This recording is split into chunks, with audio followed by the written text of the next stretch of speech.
kepada Tuhan Yang Maha Esa yang telah memberikan rahmat-Nya pada siang hari ini, sehingga kita bisa berkumpul melanjutkan perkuliahan pada hari ini dengan mata kuliah patologi sosial yang diadakan secara virtual karena adanya pandemi.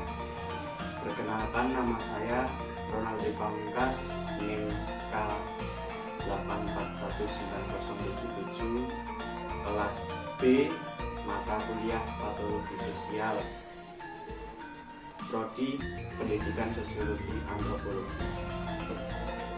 Kenalkan, nama saya Muhammad Firman Rizfiandi, NIM K8419057, kelas B, mata kuliah patologi sosial dari jurusan pendidikan sosiologi antropologi Universitas 11 Maret.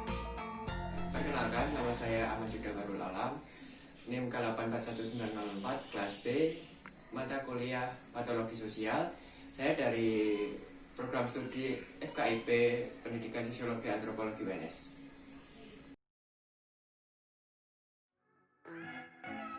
Assalamualaikum warahmatullahi wabarakatuh. Kemudian saya Ahmad Yuda. Di sini saya akan menjelaskan materi tentang perilaku menyimpang pada remaja. Sebelum memasuki materi, gimana? Apakah teman-teman sudah sering menemukan perilaku menyimpang pada remaja di sekitar lingkungan teman-teman, atau mungkin teman-teman sendiri pelaku dari perilaku menyimpang ini? Terus tanpa basa-basi, hanya saja kita langsung ke yang pertama, yaitu pengertian menyimpang. Perilaku menyimpang ialah pelanggaran terhadap norma, kaidah, tata nilai pada suatu masyarakat yang dianggap sebagai perbuatan yang menyimpang.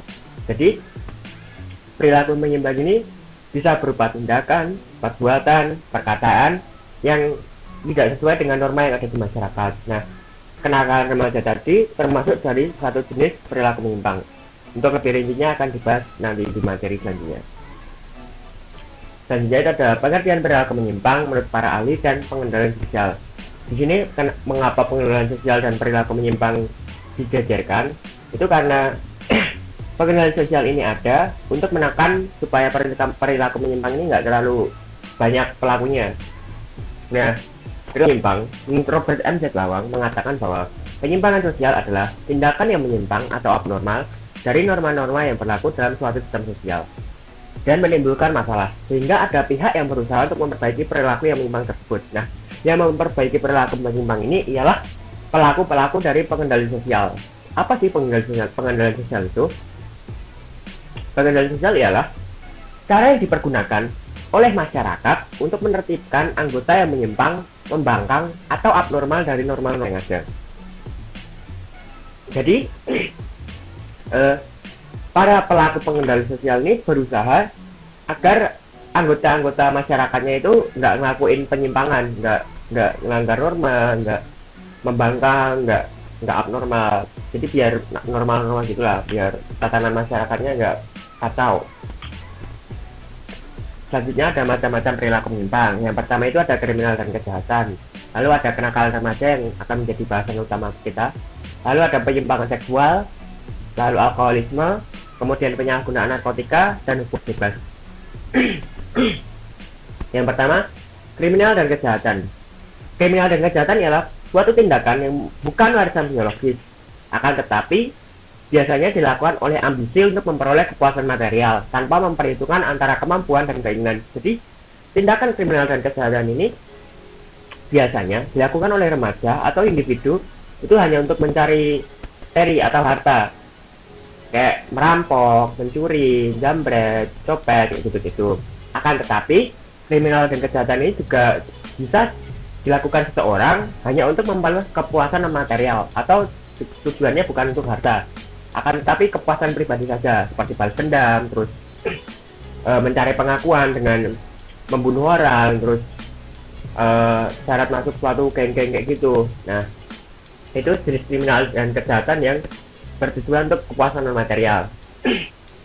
Lalu, tindakan kriminal dan kejahatan ini ada yang spontan dan ada juga yang terencana.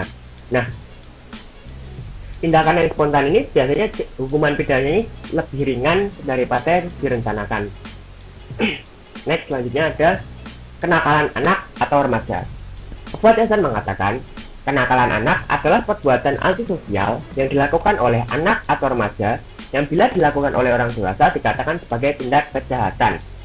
Kenakalan anak sering menimbulkan kecemasan sosial. Mengapa? Karena anak ini dianggap sebagai generasi bangsa, kader bangsa. Jika anak terus atau remaja ini terus melakukan tindak kenakalan atau penyimpangan, otomatis akan terjadi gap generation, generasi yang semakin memburuk, yang semakin tertinggal. Bayangkan saja jika penerus suatu bangsanya itu hancur, gimana bangsanya? Pasti juga ikut hancur. Next ada penyimpangan seksual. Penyimpangan seksual, mau digarisbawahi, penyimpangan seksual di sini itu bukan seks bebas kayak gitu ya. Penyimpangan seksual ini lebih ke LGBT. Nah, parahnya LGBT atau penyimpangan seksual ini, sekarang ini banyak orang yang menganggap bahwa LGBT merupakan hal yang wajar atas dasar hak asasi manusia. Padahal penyimpangan seksual merupakan salah satu bentuk penyimpangan pada remaja yang hakikatnya juga bisa menghancurkan masa depan bangsa, remaja, bahkan bangsa itu sendiri. Mengapa? Jadi, bayangkan jika LGBT itu diresmikan. Nah, terus ada lelaki menikah dengan lelaki. Bagaimana mereka mempunyai keturunan? Bagaimana jika tidak ada keturunan yang mau melanjutkan bangsa ini siapa? Tidak ada kan? Nah, dan itu juga kalau ada hubungan seks antara lelaki dengan lelaki itu gimana ya, bisa menyebabkan penyakit-penyakit seks seperti HIV/AIDS dan sifilis atau rasisme. Selanjutnya ada alkoholisme. Alkoholisme di sini itu ketergantungan kepada alkohol. Nah, apa sih itu alkohol? Alkohol adalah racun protoplasmik yang mempunyai efek depresan pada sistem saraf, sehingga orang yang meminum berlebihan akan kehilangan kemampuan untuk mengendalikan diri, baik itu secara fisik, psikis maupun sosial. Nah, akibat dari terlalu banyak meminum atau pengaruh alkohol ini, yaitu yang pertama, orang menjadi mabuk. Nah, setelah mabuk tadi, dia tidak dapat berpikir normal, sehingga dapat membuat keonaran, keributan, perkelahian, pemalakan, pembunuhan. Bahkan pada remaja, alkohol ini digunakan sebagai obat kayak perangsang gitu sebelum tawuran. Katanya sih kalau sudah minum alkohol ini sebelum tawuran, pas kena batok atau kena pukul itu pas tawuran itu nggak terasa sakit. Rasanya nanti pas efek alkoholnya ini udah hilang. Tuh. Selanjutnya ada narkotika. Nah, penyalahgunaan narkotika dapat dikatakan penyimpangan perilaku karena melanggar norma hukum yang berlaku pada masyarakat. Sebenarnya narkotika atau narkoba ini obat yang digunakan untuk menenangkan pasien, tapi apabila disalahgunakan atau penggunaannya disalahkan akan berdampak buruk bagi kesehatan, baik itu secara fisik maupun psikis dan mental. Nah, narkotika sendiri menjadi masalah yang saat ini menjadi momok sendiri bagi negara Indonesia. Mengapa? Karena banyak remaja Indonesia yang menyalahgunakan narkotika. Hal ini tidak dapat dipandang sebelah mata, karena efek dan pengaruh dari narkotika sangatlah berbahaya. Nah, seberapa signifikan sih? Saya tunjukin datanya. Bukti kalau narkotika di Indonesia itu semakin meningkat. Dia, tuh datanya, tindak pidana narkotika dan psikopatrika, kasusnya ada 964 dengan tersangka 1352, itu pada tahun 2018, itu yang diungkap oleh BNN. Sedangkan pada tahun 2019 kasusnya sebanyak 700, tindak pidananya 797 dan pelakunya itu ada 1181, itu yang diungkap oleh BNN. Sedangkan yang diungkap oleh BNN itu ada 78 pada tahun 2018 dan 70 kasus pada tahun 2019. Itu yang hanya tindak pidana narkotika dan psikopatrika, belum perkusuan dari narkotika dan TPPU. Nah, ini ada statistik data dari kasus tersangkanya, bisa dilihat sendiri, semakin meningkat. Nih, total aset yang sudah disita, wow. Nah, lalu bagaimana Indonesia mengatasi ini?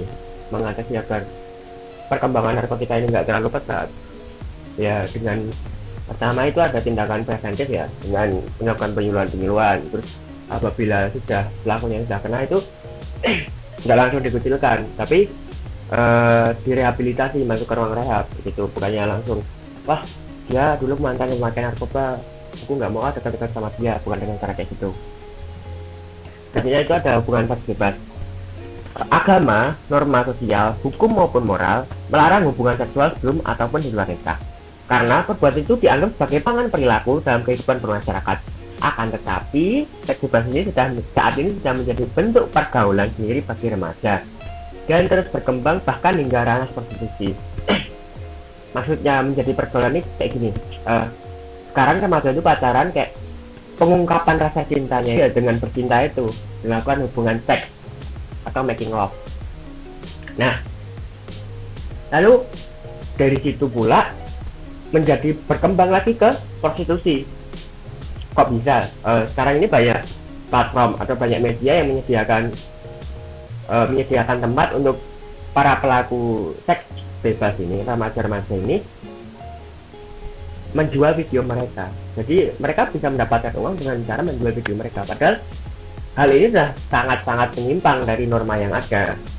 Karena yang hubungan seks itu harus dilakukan kalau sudah ada ikatan.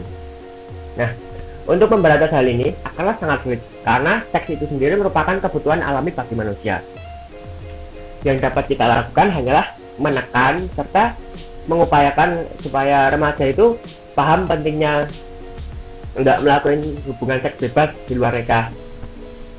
Nah, selain itu juga perlu adanya sex education. Akan tetapi sayangnya di Indonesia ini sex education ini dianggap hal tabu. Apabila ada seseorang yang menjelaskan tentang sex education, itu nanti dianggap sebagai seorang yang cabul, seorang yang orientasinya hanya teranjang begitu. Nah, setelah kita memahami itu penyimpangan sosial remaja, kita akan memahami cara-cara yang digunakan untuk menekan agar penyimpangan pada remaja ini nggak terlalu tinggi, nggak terlalu banyak angkanya. Nah, ini ada dua cara, yaitu ada cara pelaksanaan dan atas dasar jumlah cakupan. Untuk atas dasar cara pelaksanaan tersendiri itu ada persuasif, yaitu usaha untuk mengajak atau membimbing. Kemudian dengan menggunakan paksaan. Lalu ada kompulasi, yaitu dengan cara menciptakan situasi yang dapat mengubah dan sikap perilaku. Nih, misalkan tadi penyebab penyimpangan tadi kan keluarga yang tidak harmonis. Nah, kita membuat situasi supaya keluarga itu harmonis. Jadi si anak nggak bakal penyimpangan lagi dengan alasan keluarga yang tidak harmonis.